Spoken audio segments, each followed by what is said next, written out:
Could the Aggies have 3 wide receivers be all SEC performers? You are Locked On Aggies, your daily podcast on the Texas A&M Aggies. Part of the Locked On Podcast Network, your team every day.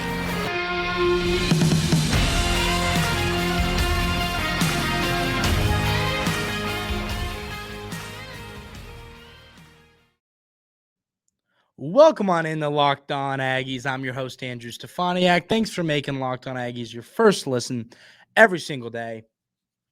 Today, I'm going to make the case for why the Aggies are going to have 3 wide receivers be all SEC performers. So by that, I mean like when the end of the season stuff comes out and it's like, this guy was all SEC, that's what I'm talking about. So Moose Muhammad, Ainias Smith, and Evan Stewart. So the reason this discussion came to my head was, so I was trying to find something to argue about Evan Stewart, how good he can be, stuff like that, right?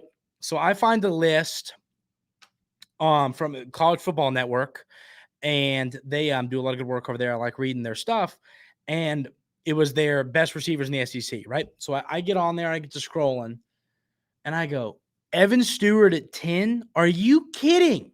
Are you kidding me? And I was ready to punch a wall.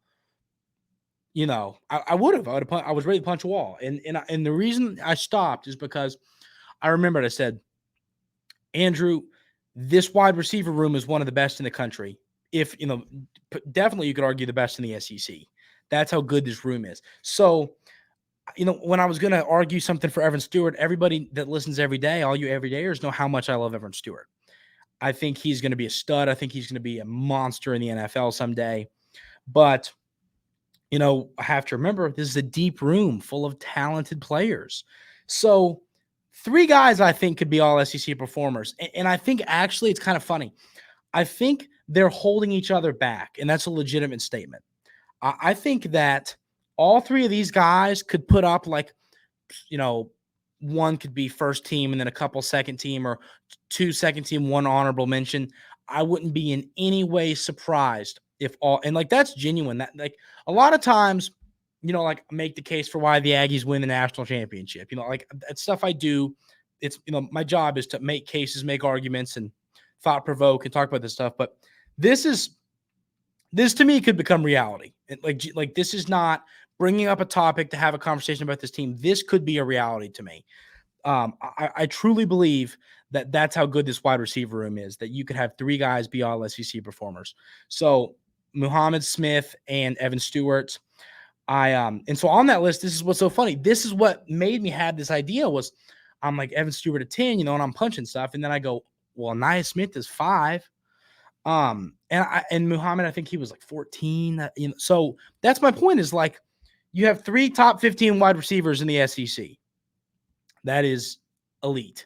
So it stands out to me that these guys, they're so skilled. Now, here's the thing though, and this is a big asterisk around this conversation, is it's not just up to them. You look at Evan Stewart's stats last year. Now, obviously, Ainias Smith went down with injury. You look at Muhammad's stats last year. The offense was atrocious, putrid, horrific, yucky. I don't have another word for how bad it was. It was terrible. The offense was awful, and it's hard to put up stats. Obviously, A-Chain still had a good year, rushing for over 1,000 yards. But, it's hard when you struggle to move the ball. It's hard to put up, it's hard for receivers to put up big numbers.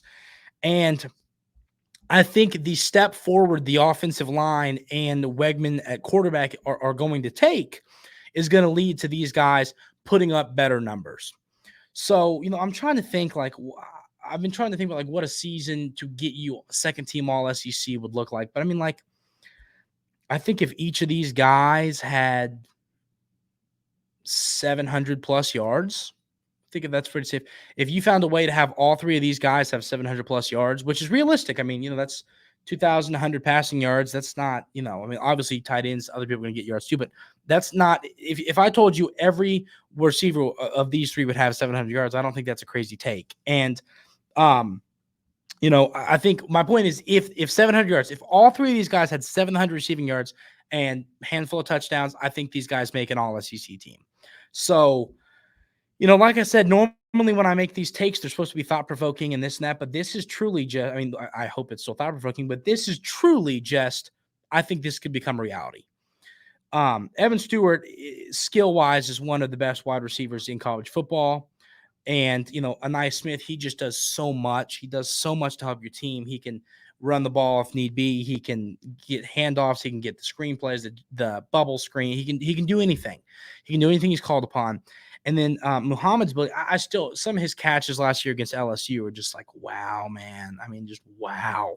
But this wide receiver room is elite. And I think that we're going to notice, I think the step forward the rest of the offense is going to take around this wide receiver room is going to open eyes to us fans and everybody to realize, wow, this room could have always been good. Quarterback play was a bit of a struggle. Of course, Stewart was a true freshman last year. So, I don't think this room has reached its full potential yet. And I think it's going to this season under second-year Wegman and this offensive line, being better as I project them to be. So I don't think it's, and I don't think we're going to talk about Noah Thomas and some other players who could potentially take some receptions away. And then of course you got your tight ends, your Donovan Green, your Max Wright, that are going to be in the mix too, getting some receiving yards. But I think these three guys in Muhammad, Smith, and Stewart are going to be the guys. Now we've talked about Coach Petrino, the way he runs his offense. He likes to spread the ball around. He's not just going to force feed one guy, whether it's running backs, receivers, tight ends. He's going to spread the ball around and do lots of different things. So everybody's going to eat. I say that a lot when I talk about the running backs, but I really do. I believe everybody is going to eat. And so that's why I think if everybody does eat, I think it could lead to those three guys being all SEC performers. Like I said, I really don't think that is in any way a crazy take, outlandish take. I think it's legitimate. And I'm sure people in the comments, and like I said, you know what? If you think it's crazy, tell me. But tell me if you think it's crazy that Texas A&M could have three wide receivers as all SEC performers. But what I'm saying is, I think when you hear that, you're thinking Pro Bowl or MLB All-Star game. This is to be an all SEC performer, obviously you have to have a good season, but you don't have to put up these crazy monumental numbers. You see it a lot. Go look at the numbers from last year. You're not going to have to put up 1,500 receiving yards or 1,000 receiving yards to be an all SEC performer. So I really do think Moose Muhammad, Ainias Smith, and Evan Stewart, all three being all SEC performers at the wide receiver position too. I didn't really say that, but Smith, it could be a returner, but I think all three of these guys have a realistic chance to be all SEC performers at the wide receiver position. And I think it's going to lead to the Aggies putting up a ton of points this season and just taking a full 180 from the awfulness we saw last year with the offense. Coach Petrino is going to provide that, these receivers, the offensive line, and Connor Wegman's step forward. So this passing game is going to be fun to watch this season, and I can't wait to see how it all breaks down. But like I said, I do think it's a realistic possibility for all three of those players I just named to be all SEC performers. Let's break down the rest of the wide receiver room. I think there's a few guys on here that could take some snaps, take some receptions away from the three guys we just talked about it. Who are those guys? Let's talk about it next on Locked On Aggies. Baseball season is in full swing, and there is no better place to get in on the action than FanDuel, America's #1 sportsbook. Because right now, new customers get a no-sweat first bet up to $1,000. That's up to $1,000 back in bonus bets if your first bet doesn't win. Just go to FanDuel.com/lockedon to join today. So, you all are going to be watching this. I'm pre-recording a couple of these because I'm going to be out of town. But so you all are watching this on the 6th. So the MLB All-Star game is coming up. So you have the All-Star break there. Not a lot of baseball stuff's coming up. So it's like I say, I've been hammering talking about future bets. There's a lot of fun future bets. Who's going to be the NFL Offensive Player of the Year, the MVP? Who's going to win the Super Bowl? Who's going to be the teams in the Super Bowl? What color is the Gatorade going to be at the Super Bowl? There's all these fun preseason futures bets you can make. And I enjoy them. The reason I enjoy them is because of this. When my fantasy team ends up not being good, which is very rare. I was back-to-back champion last year. Things didn't fall my way. Deontay Johnson didn't catch a touchdown. That's all I have to say. And things didn't fall my way. So futures bets. That's how I got my enjoyment out of watching football with my fantasy team being bad. So futures bets, they're fun. Go give those a look. So don't miss your chance to snag a no-sweat first bet up to $1,000 when you join FanDuel today. Just go to FanDuel.com/lockedon to sign up. FanDuel, the official partner of Major League Baseball. So the rest of this room, it's kind of funny. It's a room, the wide receiver room. I feel like you've almost got it broken down when you talk about Moose Muhammad, Ainias Smith, and Evan Stewart. But there's some guys that are going to be in here getting stuff done. You've got Jordan Anthony, the transfer from Kentucky. I'll tell you about Jordan Anthony. I think a lot of people are undervaluing what he can bring to this team. Now, to me, it's purely speed. I watched the tape, the high school tape. He does more things than just be fast, but he is arguably the fastest player in college football. I think that is something you need to utilize on your football team. It has to happen. And so, Anthony, like I said, he doesn't have to run a post route or run a go route. A go route would probably be a good way to get him the football. But at the end of the day, throw him a little screen, give him an end around, do these different things to just create opportunities for Anthony. I think he's quick, he's skilled, and that speed. And I get it because, I think.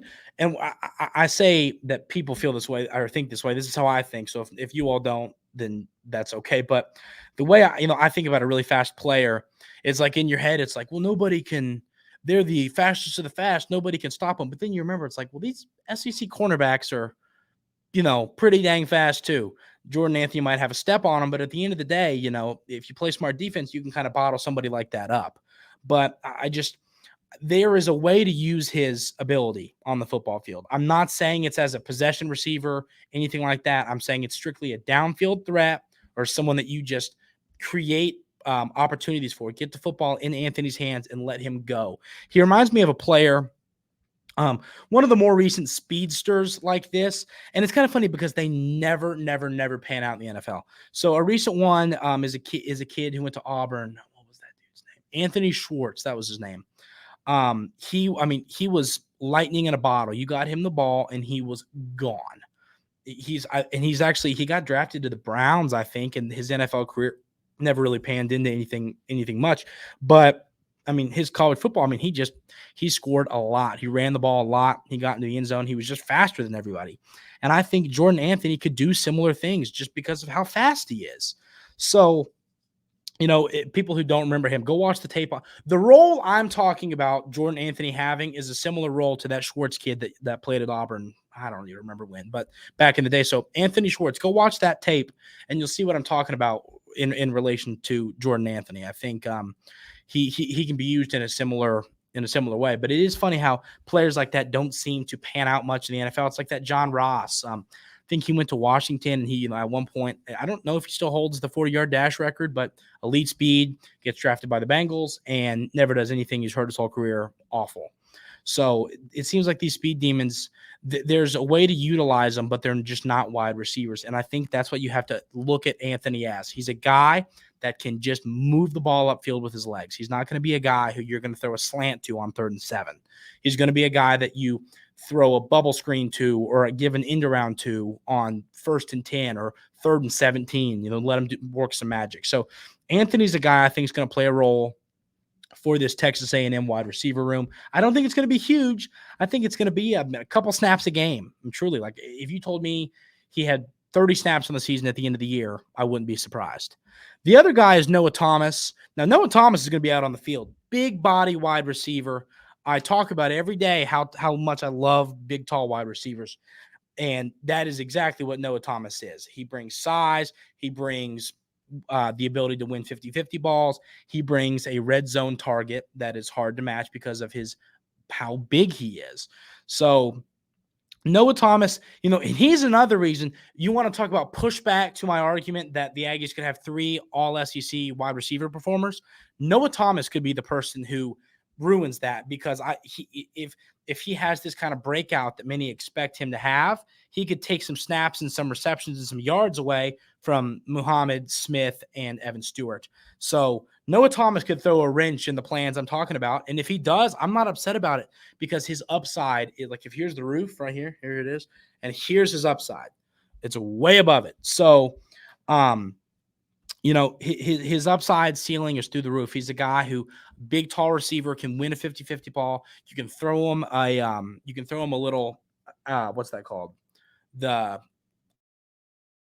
I'm blanking on it. They throw it to Mike Evans all the time. Oh, you all know I'm blanking on the name of the route right now. It's going to come to me in a minute, but is it the little couple yard fade route?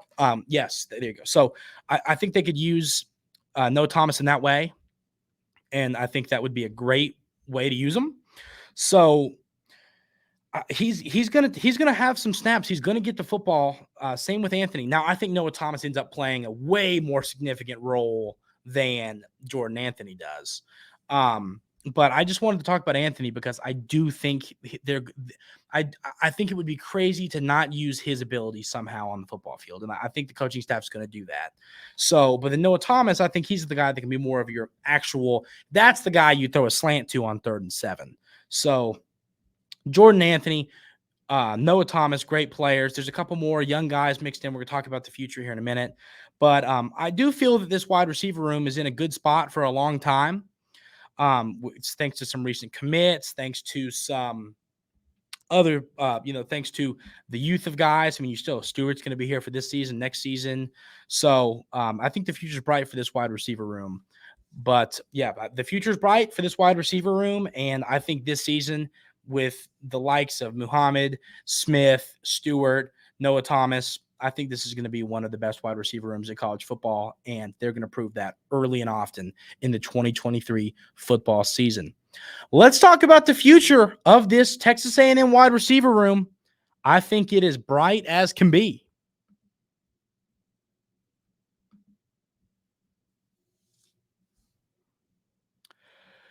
The future is bright for this wide receiver room. It's genuine. So you got the two 2023 players that are going to be true freshmen this season, and Raymond Cotrell and Micah Tease. What their role is this season, I think that's part of the problem with having guys like Muhammad Smith, Noah Thomas, Evan Stewart. You having these guys as young guys is going to be tough to get snaps. So Tease and Cotrell, I don't know what their role is going to look like this year, if any, but they're going to have one in the future. Of course, both highly recruited guys, 4-star blue chip recruits. So they're going to have a role. The question is, they're going to have a role in the future. This year, I don't know. Injuries happen. Multiple things can happen that could lead to these guys having a role, but they're good players that I think sooner than later are going to have a role. So, I'm high on them. And then you got 2 guys committed in the 2024 class. Now, remember, folks, this is being recorded a couple days. So this is coming out Thursday. I'm recording this. Let me tell you what day it is. I'm recording this on the 29th. This is coming out on the 4th, 5th, 6th, whatever. So if we have a new wide receiver commit, that's why I'm not talking about him here. But as of right now in the 2024 class, you have 2 wide receivers committed in Drelon Miller and Debron Gatling. I actually just got done talking about Miller in my previous show that is going to be coming out on Friday of last week for you all watching right now. But Miller, he's going to be something else. The tape on him, he's quick. He's can't be tackled. He's like a little bowling ball. You can't bring him down. You can't wrap him up. If you do wrap him up, he's going to find a way to get away. So Miller, he's a good player. Gatling, I love his ability to win the 50-50 ball for not being a massive guy. Gatling doesn't have the size of a Noah Thomas, players like that. Gatling's not a massive dude, but he does have the ability to win the 50-50 ball, which is a little interesting to me. So I think all of these guys are going to have roles in the future. Now, I mean, like I said, Muhammad and Ainias Smith aren't going to be around forever. Noah Thomas, he's a guy that I think could eventually get drafted at some point. Evan Stewart, we know that he's going to be here for 2023, 2024, and gone. So, but I think that's good because that gives time for guys like Cotrell and Tease to kind of develop, and then Miller and Gatling will come in and be freshmen, bring in some transfers. Hopefully Noah Thomas has turned into something amazing at this point in time. So, the future of the wide receiver room is bright. That's a real genuine feeling about this team. I think that the future is bright. I think that they're going to potentially land a guy or two more in this 2024 class, keep bringing them in. But I mean, you can't have enough skill players, offensive weapons, offensive skill players to stick around. And then Jordan Anthony, that we talked about, he's young as well. He'll be sticking around for a while. So this wide receiver room is currently, for the upcoming season, you have some young talent in true freshmen right now. You have some 2024 guys committed that are going to be good players when they get to campus. You have some older guys in Muhammad and Smith that we don't know how much longer they're going to be around. You got younger guys in Thomas and Stewart. So you've got a great balance of young and old commits. You've got everything you need right now in the wide receiver room. So it's a position that I have no concerns to share for the wide receiver room at all. I think the coaching staff's done a good job recruiting it, and I think that we're going to see Texas A&M wide receivers play a big role for this team and potentially receive a lot of postseason accolades. So, yeah, like I say, this wide receiver room is in a good spot for a long time, and I can't wait to see what the true freshmen this season and Miller and Gatling do when they're on campus, and the true freshmen do this season. So, there's a lot to be excited about for the Texas A&M wide receiver room this season and the future. That is going to do it for today's episode of Locked On Aggies. I really appreciate everybody tuning in. I hope you bear with me. I apologize that I couldn't give you 5 episodes this week. It was just too crazy getting everything in order to get out of town. So, like I said, you all would have had an episode Monday, Wednesday, and then this one you're watching right now has come out on Thursday. So no episode tomorrow on Friday, and then I will be back on Monday, 5 episodes a week, your normal, regularly scheduled week of Locked On Aggies. So one more interesting note I want to add, SEC Media Days is coming up in Nashville. I will be attending. Credentials, I'll have credentials and stuff, so I'm going to get some good interviews, some great stuff for the show that is hopefully going to bring some awesome, fun content for you all. Hopefully we get some good interviews, some good insight, get the in or outer workings of SEC Media Days. I was there last year. It's a really cool. It was in Atlanta last year. This year it's in Nashville, which is awesome. I love Nashville. Goodness gracious, I love Nashville. But there should be some great content there, and I'm excited to bring that to you all. But like I said, that is going to do it for this episode of Locked On Aggies. Have a great weekend. I hope you had an amazing 4th of July, and I cannot wait to be back to you all regularly scheduled and normal on Monday. Have a great weekend, and like I said, I'll see you on Monday.